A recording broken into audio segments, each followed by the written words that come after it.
More Money, episode numero 13. Ooh, lucky number 13. I love that. Let's go. Yeah. Something that isn't crazy, brother. It is. That is pretty crazy. And we've got a great guest on today. And Brian, you know what? I have chopped this up so many times over the years that I need you to say it. Tell me how to say your last name. So it's pretty simple, but I clearly don't make it simple. It's Vieaux, like View. Okay, Brian Vieaux. So we have Brian Vieaux here with us today, this Chief Operating Officer and President of FinLocker, and also, and more importantly for today, the author of Rethink Everything that you know about being a loan officer. So really good book, guys. We're going to talk a little bit more about it in a little bit. Joel and I both had a chance to read it. We both got a lot out of it, but we'll get into that a little bit more. But before we get into that, Brian, tell us a little bit about you. Sure. So thanks for having me on, guys. I'm really excited and honored to be here, and really happy to be episode number 13, because we're gonna take all the superstition out of that unlucky number 13 and turn it around. So I'm a career mortgage banker. Like literally first job, real job out of college was as a loan officer in 1991. I spent 30-ish years in what I call the primary mortgage production space. And a lot of that was in the management space, production management. So for probably 26 out of my 30 years, I managed production teams. So starting on the retail side for the first 8 or so years of my career, and then spent the very majority of the remainder of that side of my career on the third-party origination side. Most recently, I was at Flagstar Bank. I ran the third-party business there. And then for a little over 4.5 years ago, I decided that I would outsmart the market and leave mortgage production right before rates cratered to, two-handle rates, and come into this fintech space. So I've been with FinLocker for 4.5 years as president and chief operating officer, and we're a growing fintech that serves the mortgage industry, and principally focused on we focus on financial education and preparedness for early journey homebuyers, like first-time homebuyers specifically. I got to, thanks for telling us about it. I got to go over a little bit about what I knew about FinLocker with Joel earlier today. One of our loan officers outside actually said, "What's FinLocker stand for?" And then I was like, "Let me tell you what I know about it." And I remember first seeing you guys at Digital Mortgage Conference. I want to say quite a long time ago now. It might have been 2014 or 15 when it was first on stage as a startup. Yeah. And I was there. I was actually speaking a couple of years later, and that's when I met the gentleman who founded the company. I forget his name. Peter Esparago was he was one of our founders. Yeah. I was speaking at Digital Mortgage Conference on the importance of day one certainty at that time on stage, and I was there with Fannie and Freddie, and it was pretty cool, experience. But that was when I first met FinLocker or heard of FinLocker, and I remember telling these guys this morning what it does, and the loan officer that mentioned it was just like, "How come everybody's not using that?" And I'm like, adoption. Yeah. The best things in the industry is so slow in this industry. Yeah, 100%. And he was in shock, and I think that our viewers are also going to be in shock when you tell them, what does FinLocker do, right? How is it operating? How is it going to change the landscape, right? Why don't you share that a little bit with us, Brian? Yeah. So the way I describe it, so that quickly people kind of understand the power of the tool, is we essentially are Rocket Money, Credit Karma, Mint.com, meshed with a little Zillow, Redfin. So if you think of the feature functions that I described at the brand level, you've got credit improvement, credit education with Karma. You've got budgeting, goal setting, spending analysis with Rocket Money and Mint.com, and you've got real estate related tools search and valuation with Zillow, Redfin, and others. Those other brands that I mentioned are B2C, right? So they're direct to consumer, and then the consumer becomes the product because they're then sold in a lot of examples as leads to other financial services providers, lenders, et cetera. What we've done is taken all the goodness of those features and the best of those features, brought them into one single app, and then we partner with lenders, brand it to the lender. It becomes the lender's app in the app store. And now our lender and their loan officers have the same, I'm partial, but I'll say maybe better set of tools to reach, assist, engage, and nurture consumers way up the funnel. And so, Joel, one of the reasons why adoption is challenged is our business, mortgage origination, has we talk a lot about relationships, and I'm here because of a relationship that Roy and I have, so I'm not going to discount relationships. They are extremely important, but we're still at our core very transactional in our business. And a lot of that's due to the economics, right? Loan officers are typically, they eat what they kill, right? And so it's tough to eat today if if I got to wait 8 months to kill this thing. So our product is really helping. I talk a lot about building tomorrow's pipeline today through financial education, financial preparedness, and our toolkit. And so for the lenders and loan officers that have a longer view of incubation and the value of getting to the consumer first and early, we're perfect. But sadly, it's still not the majority of the mindset that's out there. Yeah, that's a great segue to go into the book. Seriously, the reason it's the best is because Brian said it. It's about education, and when I first asked Joel what he thought of Rethink Everything, the number one thing he said to me that he took away from it all was he wanted to change the way he was doing things to make it more education focused. Yeah. And so tell Brian what you told me. Well, first of all, I just want to say, when you were mentioning, you're all the good parts about Zillow and, these types of services, I like to think that I'm all the good parts of Roy. I'm the better, more upgraded version, right? So I can relate to FinLocker, I think, right? You definitely got him up here, bud.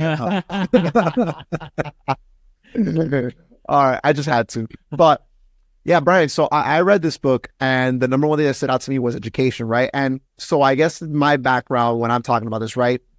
I'm clearly a lot younger than Roy, so I entered the industry. It's never failed. Yeah, right? Not an episode has gone by without that, and there won't be. So I entered the industry, 3 years ago, right? And when I entered the industry was when you were exiting when rates hit lows, right? So I only know, right, or have gotten to really know, hey, low rates, let's refinance, let's crush it, let's do it. So your method of saying you eat what you kill has been my mindset, right? The sales cycle for me was 30 to 45 days. Client comes in, I send the application, they upload docs, pre-approval, find them a house and get it, or they didn't buy a house. Yeah. So that's been my sales cycle. And over the years as it's gone by, I've started to notice, hey, this is not as quick as we thought, right? And borrowers who are coming back to me from 60 or 90 days, right? And I started learning a lot of things. And one of the biggest things that stood out to me now was that 80% of borrowers close after the initial 90-day inquiry period, right? So the first time that they inquire about it, that may come to you, maybe a lead, but then they might not close on a house until 90 days later. If they're lucky. Exactly. So I started learning that. And then I've started to implement it. And one of the biggest things that I implemented was a CRM in my system. I never had one, right? I've always been very good with relationships, always been really good at gathering leads. And I was more like, hey, bring in all the leads and I'll close what I get. And I was making great money and I was like, I don't need to change anything, right? That's changed, obviously. And so a CRM has been really good. And what that's allowed me to focus on was that I can nurture leads now. Then I read your book, right? I read the book. And so many things stood out to me that I was like, education.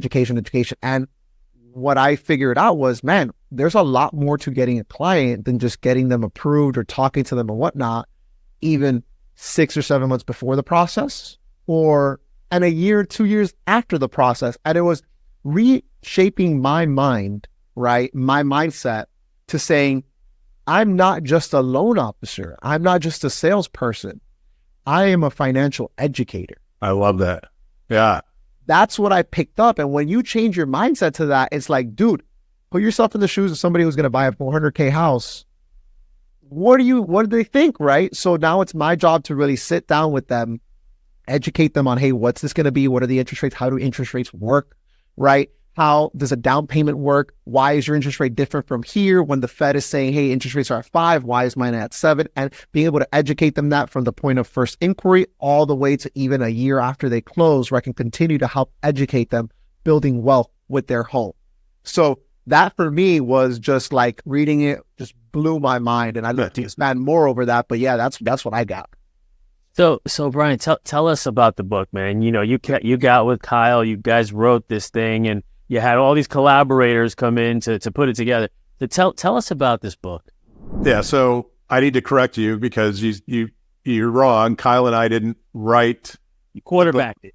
I was looking for your section. I was like, yeah. Where is this? He has a forward.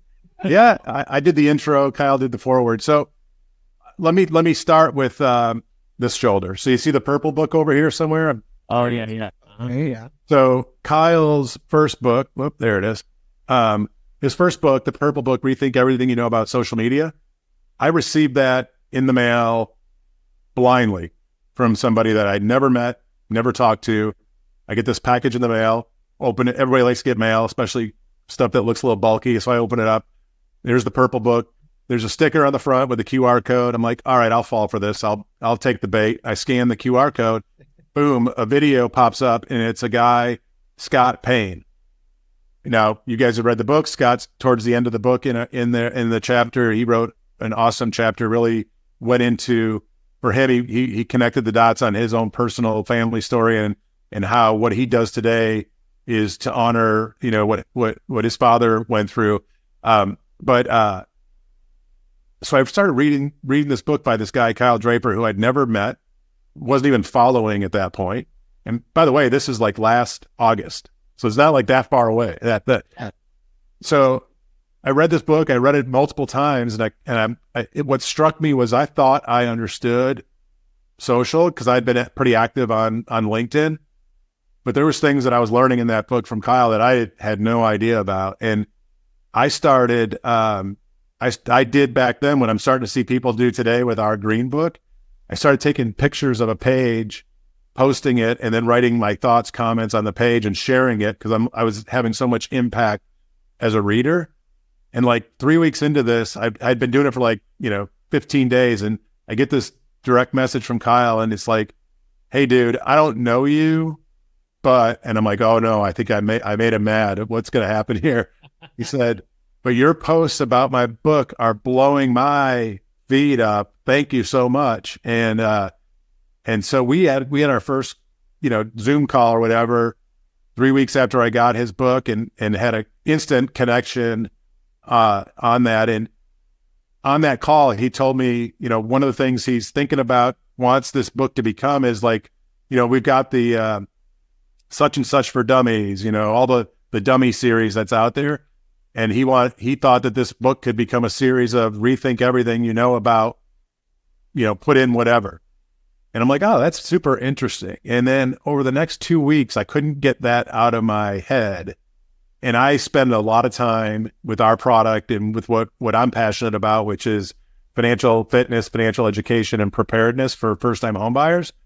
And it dawned on me that there's a lot of Joels out there that are newer to the space and of that age cohort, but there's also a lot of these gray-haired looking people that are very experienced, very knowledgeable, and understand the business in a different way because we've been through a lot of cycles. And what started to resonate with me is that we have a population of loan officers that may not know how to best serve the next gen home buyer. Okay. They're technically proficient. No one's arguing that the technicalities of originating a loan are there, but there's all kinds of other stuff that goes into connecting. And so for me, like, I don't sleep well to begin with. And I had this thought, like in the middle of the night, it's like, rethink everything you know about serving the next gen home buyer. And that was the working title in my head that turned into what it is today. And so we started with this concept that neither Kyle or I was going to write anything. It was, I knew at the time of a handful of people that I looked up to that understand and think differently about connecting with people and building relationships and leaning in with education. So what started as a 10 expert, an easy afternoon 10 chapter book turned into 37 of now our best friends, and a book that we believe people will have on their desk and reference often for inspiration and insights and idea creation. So it's been crazy. I can tell you that book is currently on Joel's desk, and there's a loan officer that can actually see into Joel's office from where he sits. And twice this morning already, he's like, can I just take that? I've been seeing it all over social media. Can I just take it? Yeah, and I'm like, take it when Joel's not here, and don't tell him you took it. Yeah, I love that. That's so cool. Loan officers too. He bought it the same time as yeah. I honestly had not known that the book was there. Oh, and Brian, you're gonna love this. So I bought it because I saw you post something, and I responded to you, and I said I'm gonna buy it the first day it's available. Yes. I didn't tell anybody here that. So the other loan officer that bought it on the same day I bought it found it on his own. Yeah. Oh my God, that's amazing. Yeah. Yeah, I love. I had known who Kyle Draper was. And I know that you've been commenting, and I've been looking at your profile on LinkedIn as well, so I kind of had an idea of who you were. But Kyle Draper, I had actually watched on MGIC.com. Yes. Mortgage insurance. He has a training there. Yeah. And I tell my loan officers all the time, I'm like, dude, if you want to learn how to do a loan, go in there, go to the underwriting thing, look at the PowerPoints, and it will answer all your questions. It's kind of insane. So I practice what I preach. I'm that type of guy. And I went in there and I was like, all right, this looks like a really dope social media training. I want to level up mine. And I started watching it. And I'm like, I kind of knows what he's talking about. Oh, yeah. I followed him, DM'd him, immediately went from there. But I have a question for you, Brian. You have 37 experts that you choose. Yeah. How did you get to that number? How were these guys selected? And, were they based on credentials, relationships? Why should our readers know who these people are? So I would say it's a combination of everything. And first and foremost, they started, the first handful started with relationships, people that both Kyle and I know, trust, and like, and felt confident and comfortable having them be part of what we were putting together. And what something really interesting happened in that process. So these first 10, I would say 6 of the 10, maybe 7 of the 10, as their own process started to create their content, reached out to either Kyle or I or both of us and said, hey, you should really think about such and such. And so the 10 became 20 just based on our first, the first folks that were part of the process saying, you should really bring such and such in. Because originally it was going to be like one chapter, very focused, boom, boom, boom, boom, boom, move it through. And now you can see how we organize it, 6 sections. We did not give anybody direction. We did not say, write in this tone or in this way so that you could hand off to the next writer. We let everybody write from their heart and from their experience and from their expertise. And then Kyle and I, it was like putting a puzzle together at the end, kind of everything fell into these logical sections. And then we figured out, okay, this would be a great open. So, Chris Vincent kind of setting the tone with his brown M&M story at the very front, and then closing with, Joe Peterson and the white space concept to close it out. And so Joel, it was relationships that started, and then I would call it exponential relationships, because there's probably 8 to 10 people in this book that I did not have a direct relationship with before, that right now I could text them, DM them right now, and they would immediately respond. And so it's been that part's been super cool. It's been very rewarding for me. So I got to tell you, I read the book. I usually, for a book with as many pages as you have, I get through it pretty quick, right? I'm a fast reader. I can retain what I'm reading, but I took a long time to read this book. The QR codes, a lot of fun to watch the videos. Even though some of those were just regurgitations of the actual chapter, I still watched the whole thing because I was having fun with this book. And, 4 days later, I was like, wow, I've been reading this for hours upon hours for 4 days straight. And I will tell you something. It was not anybody else's chapter that stood out to me, Brian. You said something in the last paragraph of your introduction, and it's the thing that stood out to me the most. Now, before I tell you what it is, MOR was built on loan officers not having legacy habits. So a lot of the people that I went to recruit in the beginning of all of this were people who did not have experience, just got their licenses. Joel got his license, 30 days before showing up at the door saying, hey, I'm going to make sure I beat everybody that works here, so can you hire me? That's right? Cool. So that was the premise of it. And recently we hired a loan officer who is 4 weeks of being a loan officer, but he is also 58 years old. And his first time in the business. He's never been on any other side of the business. He was actually a truck driver for the last 8 years. In the last paragraph of your introduction, you said that it's not about age, it's about mindset. Right. And it is the number one thing that stuck out to me.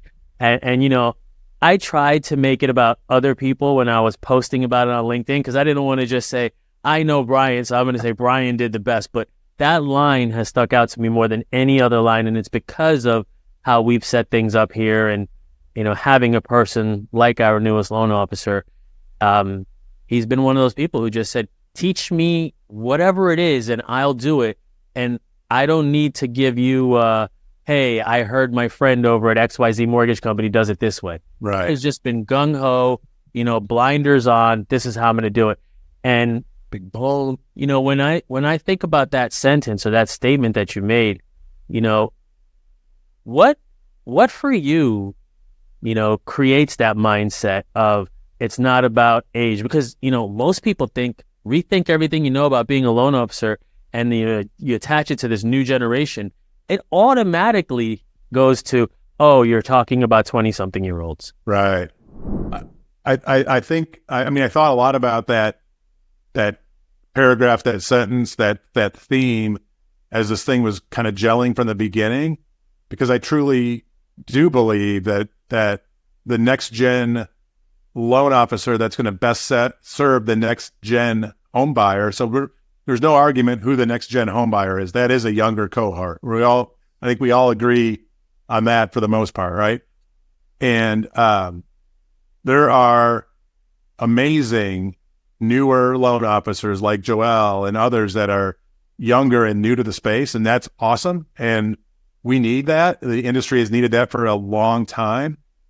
But there are also very seasoned loan officers that are technically proficient, who've been through the worst of the worst that our industry's had, right?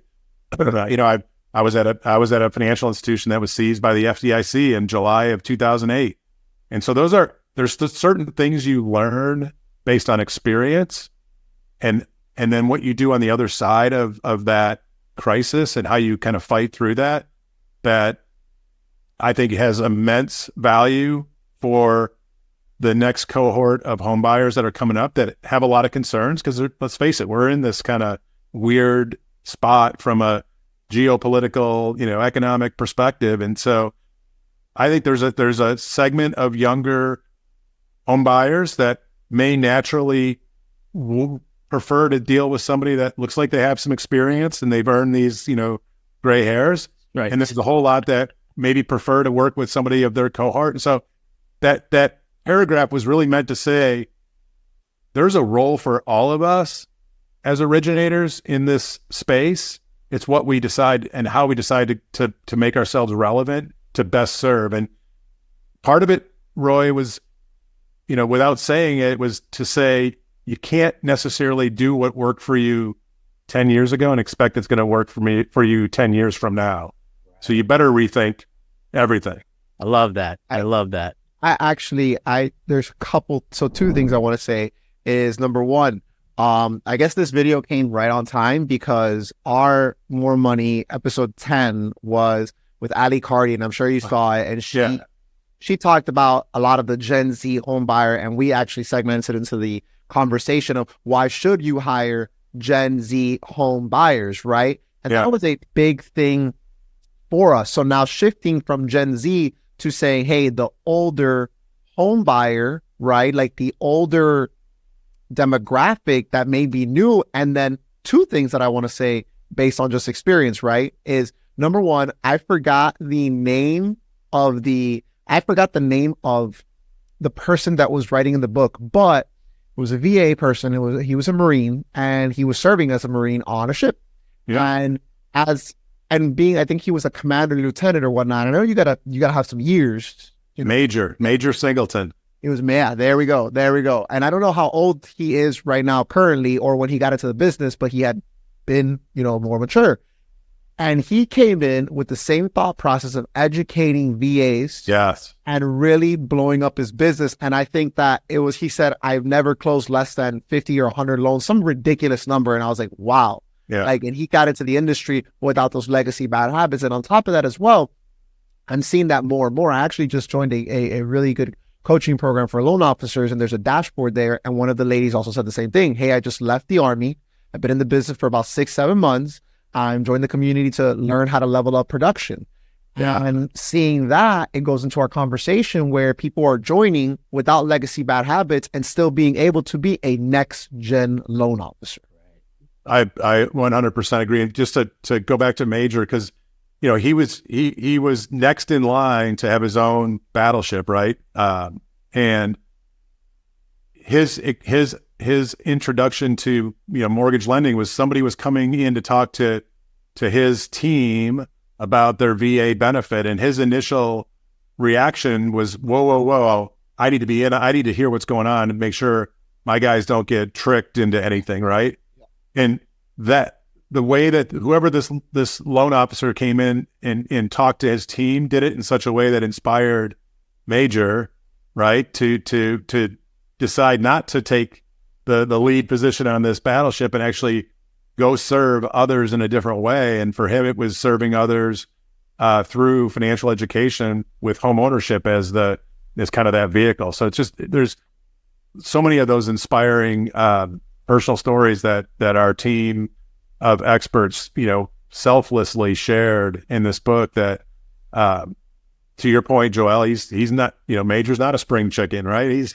but he brings a level of expertise and earned respect and trust that, not everybody has. Absolutely. I think it comes from the standpoint of how can you take the skills that you've already developed through life and then apply them to being a loan officer. This gentleman, Vaughn over here, he was in the car industry as well as a car salesman. And one of the things he talked about a lot was saying, hey, I helped educate my buyers and people why they should not maybe make this purchase of this car. This car was too depreciative in value. And I know it's very few and far between, especially in that type of industry. They're just trying to sell the next car ASAP, right? But I think in this industry, it's so important for us to realize, and I always go back to it, right? I'm a loan officer, been doing this for 3 years, close over 100, 200 transactions, right? But when I went to go get my first property and I got under contract, I was completely different. It was a completely different scenario, dude. I was making the escrow deposit. I was like, hold on. Yeah. Read this contract. Let me do this. And you put yourself in that position. You're like, dude, these people that have never purchased a home, don't know what a mortgage loan is, don't know what goes into it.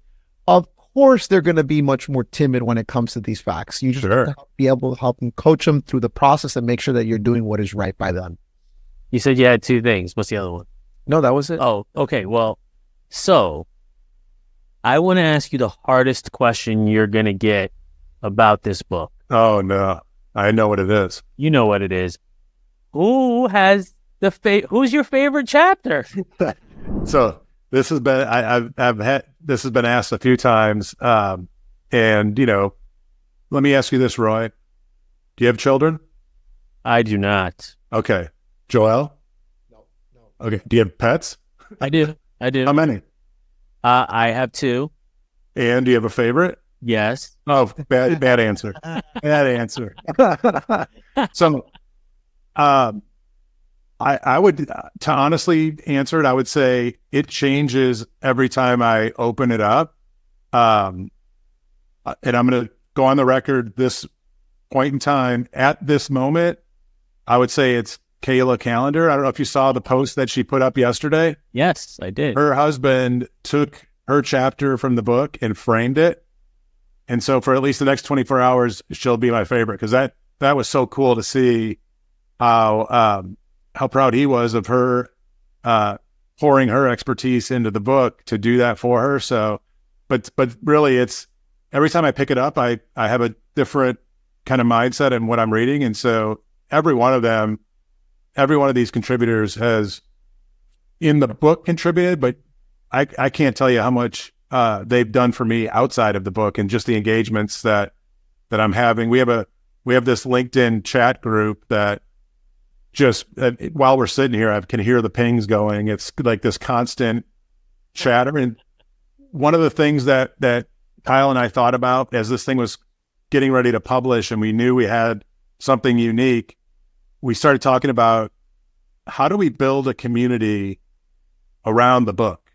That today we have a community and it's the 39 of us that have been part of it, but how do we extend that community to the 2 of you and the team in your office and those others that are reading the book? And that's why one of the reasons why we did the QR codes, we wanted each of the readers to have a chance to face-to-face, digitally meet the individual. And our hope is that you did what you said you did. You went out and you connected with more, as many of these people as possible. We want that community to kind of organically build and develop. And so I'm excited to see where this thing goes. It's only been out for 3 weeks now. It's crazy. And you've been on the top charts the entire time, right? That's pretty cool, man. I mean, you put something out there, you get this first book for you, and you're watching the statistics going, how am I top of the Amazon charts? And it's got to be such a great feeling, man. I'm super happy for you. I got to tell you, that was a very PC answer, by the way, and I appreciate that because I have a lot of people here, and I can't answer that question either. Yes, you can. Yeah. He thinks I can, but I can't. Yeah. But I was going to tell you, I have a very similar answer. So I started the book, and I get to, I think it might have been chapter 2 or 3, Dave Vermillion, right? Oh, yeah. And instantly, by the way, I didn't know what to expect. I didn't know what you were putting out. I just wanted to see it, and I was really interested in reading it because of the title. So that's what drew me in. Yeah. And I start reading it, and I'm like, oh, this is going to be a motivational book, because the first 2-3 chapters, as soon as I saw Vermillion, I was like, well, I've read him before, so, Sure. Here it is. Then I get a few more people in, and I'm like, okay, the topic's changing, right? Now I'm more interested. I probably had changed my favorite person 6 or 7 times by the time I got to the end of the book. And then, my wife asked me, hey, what part did you like the most? And I was like, I don't know. She goes, you were taking photographs. I was like, no, I wasn't taking photographs. I was scanning the QR codes. And then she picked up the book and she looks in and she goes, oh, wow. I was like, yeah, it was really cool. It was a lot of fun. So I don't have a favorite either, man, but I had about 6 or 7 different chapters that I spent an extra amount of time in. Yeah, 100%. I was told, I was given this book about a week and a half ago. I was told to finish it before you came, so I didn't get a chance to read all the QR codes. Okay. But I did get the QR codes and I saved them all as bookmarks on my phone. Sure. I'm actually going to go back to it. But one person I did connect with, and hopefully he's watching, is I believe his name is Brian Weiser. Oh, yeah. Yeah. I connected with him on LinkedIn. He has a initial call that I want us to do because he talks so much about building your business as a business. And that, I will tell you, has been my number one biggest hurdle. And Roy has heard me talk about it forever and ever and ever. And it's been my biggest hurdle. And so I'm like, all right, I see this guy has got it down to a science. I'm going to go at it from there and connect. Right. So if you're going to read this book, that's one of the coolest things. All of these people are accessible. I've DM'd Kyle Draper. I've I've talked to him personally. They're not out of reach and out of table. Not at all. They've been great. Yeah. And we connect on LinkedIn and on various different social platforms as well. So, Brian, I have, one other question for you and kind of a send off, unless you have something else. No, go ahead. All right, Brian. So the next gen loan officer, we've talked about education. We've talked about all of these different factors. What's, I guess, either the 1 or 2 or 3 things that you could say that the next gen loan officer needs to focus on? And if you are currently with maybe legacy bad habits and you've seen your business kind of decrease, what are the different shifts and mindset that you need to have? The top most important things we need to get from. Yeah, I think I'm gonna take one thing in particular, and I think it's very relevant given all the noise in the industry that's going on, from credit trigger leads to NAR settlement and everything in between. I believe the successful next generation of loan originators are going to be those that are getting to the consumer first and early, and building a relationship that's centered and foundational on education and preparation and trust. And if we, again, connect the dots between first-time home buyers and logically can connect the dots that they're going to be younger than us, Roy and I anyway. Roy for sure. Yeah. You, as a next-gen loan officers, you have to figure out, how am I going to be where they are? And guess what? Where do you think they are? On social. They're here. They're on the social channel. So that's why we spent a lot of time in the book on personal branding and social media as a strategy, because we do believe that is where you're going to win. The next generation is engaging early through education and building trust and relationships that way. So that would be my number one takeaway. I love that. Wait, can I ask one last thing before you do the whole close out? So I see you on LinkedIn, and I have been on LinkedIn for a long time, Facebook, Instagram. I just started to delve into some other social platforms. Like, so TikTok, I've been on it for about 1.5 years, maybe 2 years now. YouTube, just recent, even though that's an older one. YouTube taking it by storm, baby. But are you on multiple platforms? I am, but so yeah, I've got an Instagram and I got a Facebook, and Facebook has like 3,500 friends and Instagram 1,200 or whatever. Instagram's the newer one. Yep. I have a TikTok, but I very rarely go there. I do very, very, very little organic content to those platforms. If my stuff's on there, it's because I was smart enough to repurpose something I did on LinkedIn and just push it over there. But I don't focus on those. And I would say the reason for me not focusing there is because most of the people that I want to engage with meaningfully on the platforms are in our business. They're business people in our business. And I just feel like, for me personally, for what I'm trying to accomplish, the platform and the audience is LinkedIn. I'm sure I'm going to have to start to figure out how to be more intentional about repurposing more content, especially for younger loan officers. They probably spend more time on the other channels because that's where they are focused on getting to the consumer. And so, yep. But yeah, I've invested a lot of time and energy into LinkedIn, and I'll probably stay there and continue to do that. It's been very beneficial for me personally and professionally, and for our business. Yep.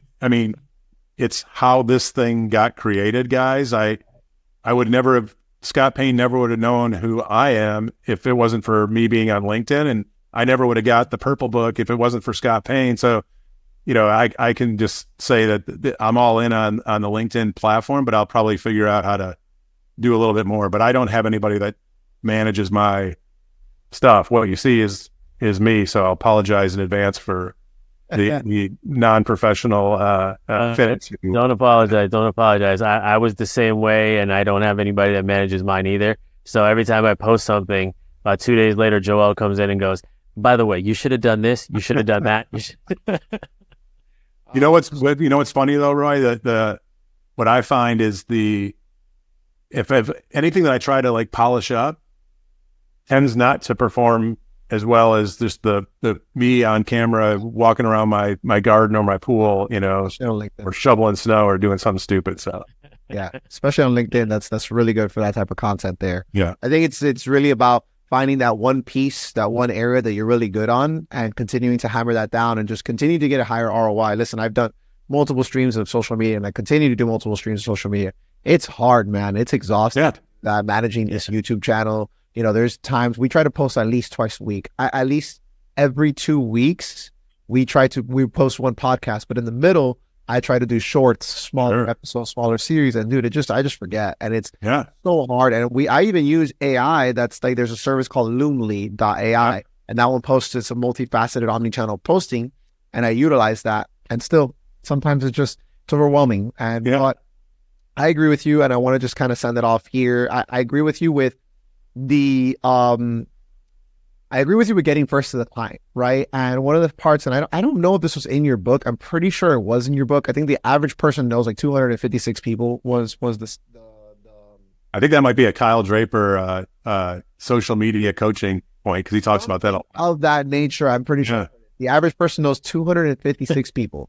It's crazy because when you think about that, one client, and I taught this on my training, one client that didn't close is your segue to maybe 256 different people. Right. From that percentage, if you were educating your client 6 months before, right? If you're educating your client 6 months before on how to purchase a home, hey, I'm not ready yet, but here's a battle plan. Here's what you do to get ready for this home, right? We'll stay in touch every 3 months or so. You don't have to call them every day, every month, every time. We'll stay in touch every 3 months or so. Hey, you ready? Hey, you ready? By the time that they're ready, they already fully trust you. So by the time, and us as a loan officer, I'm putting my loan officer hat on, us at the time, we don't really have to worry about them rate shopping. Obviously, you always want to get them to the best possible scenario, but they'll have more trust in you and they won't mind it. Whereas the other guy who's working at maybe a refi shop or whatever it is offers a super low rate. You know how that goes, right? But they have more trust in you. Great. Now that they have closed the loan, what are you doing after they close the loan? Are you teaching them how to budget with Rocket Money or something, or some sort of budgeting service where, hey, make sure that your payment is paid here? Yeah. FinLocker. Exactly. Or FinLocker, right? But are you teaching them how to do that? Are you having more annual mortgage reviews with them? And right. How did you process? How was everything, right? Hey, if I refinance you, this is one of the biggest things I learned. If I refinance you and I save you $100 a month, it may not be significant, but if we partner with my financial advisor here, who he can teach you how to generate wealth with this $100 instead of paying down your mortgage. Right. Are you doing those steps? And you do that enough for a year or two, all the clients will come to you because these people are gonna be like, dude, Joel over here, he's the man. He's the man. Yeah. Don't go to anybody else. This guy's gonna walk you through it. And I think that from that sense, it's gonna be extremely beneficial, and you won't have a single problem getting to the client. Go back and Joel, go back and read and watch the QR codes for Ryan Grant, because what you just described is his philosophy around, his philosophy is the real relationship with your borrower starts at closing and then is going for the next 30 years. That's what I'm saying. I tell people, and I've been victim of that. I have not done that to the fullest extent. I stay with my clients at least once a quarter. I call them, but I could be doing more, which is what I got from this book. And I'm like, man, how do I do more? MOR, right? Yeah. Here you go. How do I do more for my clients? And even after this book, the very next weekend, I came in and I shot 28 pieces of content in this very room. And I differentiated my content into very basic education pieces. What's a loan estimate? What should you be looking for on a loan estimate, right? How should you save money? What apps and services can you use to save money? And that's where my content has been repurposed to because of your book and because of the education. So I just love it. I really do. Yeah. And, but Brian, I got one more question for you. And I just want to know, I see you got a Detroit Lions football in the back. Yeah, man. What's your outlook for the season? They were pretty good last year. What's your outlook for this season? So I'm born and raised, you already told me my age, 55. So before last season, the Detroit Lions won one playoff game in my life. Yeah. In my life. And they doubled it in a 2-week span. So I'm fired up, man. I think a huge Dan Campbell fan. I think you talk about mindset. There's he's among the elite already in NFL coaches from a mindset perspective, and his leadership style is awesome, and so it's Super Bowl or bust next year. We got the Detroit's hosting the draft here in a couple weeks, so we're excited. Yeah, bro. I'm excited too. Dolphins haven't won a playoff game in 20-something years, which has been awesome to watch year over year, But yeah, just wanted to get your update on that. I love the Lions. I'm a big Jared Goff guy, and I'm a really big football guy. So when season starts, Brian, I mean, if you're ever down here, we can maybe catch a game or something. For sure. Guys, More Money, episode 13, and that is a wrap. We just want to thank you, Brian. Brian, thanks a lot. Where can they find you? Where can they talk to you? Where can they get to you? Well, I'm on Amazon now, which is kind of crazy. And LinkedIn. I'd say start on LinkedIn. My name's there at the bottom of the screen. I would love to connect with anybody that's listening and watching here. But that's the best place is go to LinkedIn, or if you want to learn about FinLocker, finlocker.com. Boom. Let's go, man. Guys, don't forget to like and subscribe and watch all of our previous videos. There's so many good guests, so much good content that we're producing for you guys 24/7. And if you guys do want to see a specific video, if you guys do want us to talk about a specific topic, just send us a DM. You can find us on Instagram, find us on Facebook, find us on LinkedIn, wherever it is you need.